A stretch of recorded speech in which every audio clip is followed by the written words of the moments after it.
Let's start the disassembly of the CRF450L and RL. In this case, this is a European version, so the headlight is different. That's the reason why probably you might have to change the connector of the headlight when you receive your kit. Now we'll need to remove all the connectors. Just help yourself with a set of pliers. Now you'll have to disconnect and remove all the wires in order then to remove the dashboard bracket. You'll see under there are the two bolts holding the dashboard bracket. I'll first remove the dashboard, removing the 3 screws.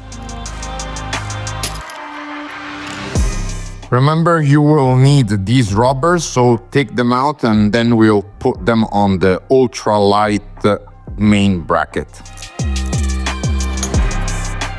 Something I'm really not a fan of is this bracket, because you'll need to remove the clutch cable in order to take it out, unless you'll never longer need it and you can just cut it.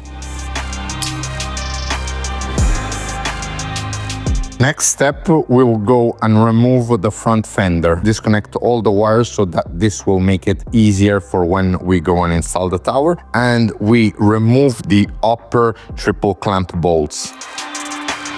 Now we'll get the main tower bracket, put in the rubbers so that afterwards we can put back in the dashboard. Now, before you go install the main tower bracket on the triple clamps, I'll show you we have this reinforcement bracket that will go bolted on the position where the OEM dashboard was bolted on. So I don't have the original bolts, but you'll use the OEM bolts that are M6. Tighten everything, put a tiny bit of Loctite. Once you've installed this bracket, you're ready to put on the main tower bracket. Keep one thing in mind: when you remove the upper bolt from the triple clamp, this flexes a lot, so it opens.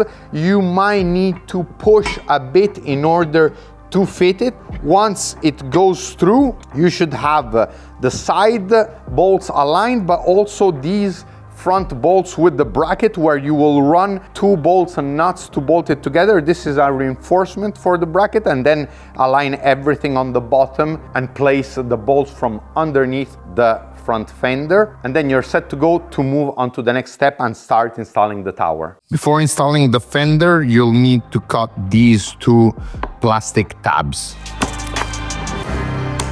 And you'll need to use the M6 by 20 bolts with the washer for the 2 front fender bolts. My advice is to put a tiny bit of Loctite on the fender bolts, the blue ones, so the medium Loctite. Once you place by hand these 2 bolts, be sure to place them by hand and not with the key, because you might cross thread the thread in here. So do it by hand. Once you've placed them, put the rear ones also by hand, and then you can tighten all the 4 bolts of the fender and the upper bolts. These need to be tightened at the same torque value as on the Honda manual. Time to put back on the OEM dashboard and tighten it with its OEM bolts.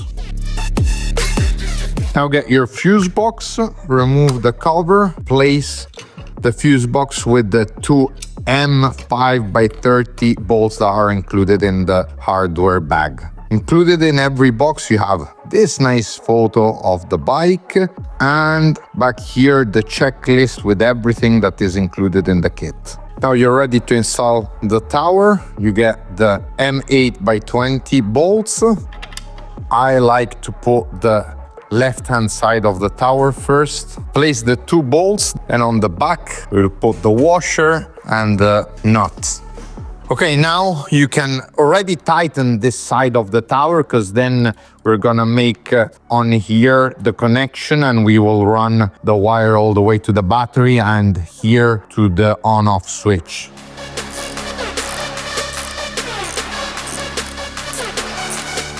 Now get the on-off LED switch. We've upgraded these So the first version is no longer available. The cool thing about this, it has that rubber, so it's nice and firm. But the best part is this, because this you plug it in and unplug it, and then you can make all your connections. And this is already sealed, so you don't have to worry about water coming in, and no need for a rubber like the previous model. Remove the nut, run it through this hole, leave the red rubber on this side, and just put the nut back on, and then we'll tighten it, keeping this straight.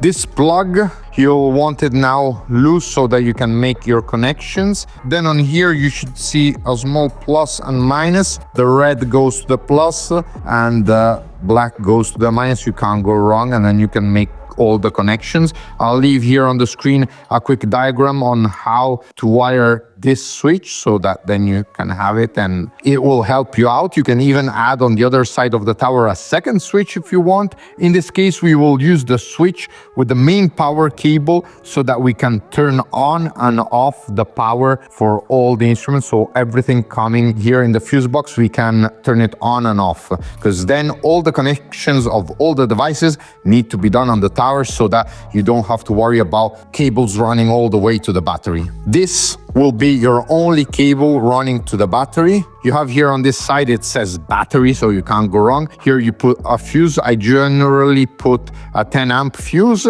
connect it. Then all this comes to the front to the tower. The red goes here on the fuse box, whereas the grounds you will wire all together anywhere on the tower. You can choose any hole, the one that's more convenient for you. And other than this main power wire ground, you will also put all the grounds from any device you put on the tower. You'll run the positive here to one of the 4 outlets of the fuse box, and all the grounds will go together on any hole of the tower bolted together. We made this power wire with this quick super seal connector. In this way, I can isolate, I can choose if I want to always have power, or like we'll do in this case on this particular build, the power will go through the switch so I can turn on and off. Then the next step will be to place the spacers. You have 3 holes for 3 spacers. You'll put them, and this will help you then properly place all the wires, also with zip ties, so that nothing is lying around.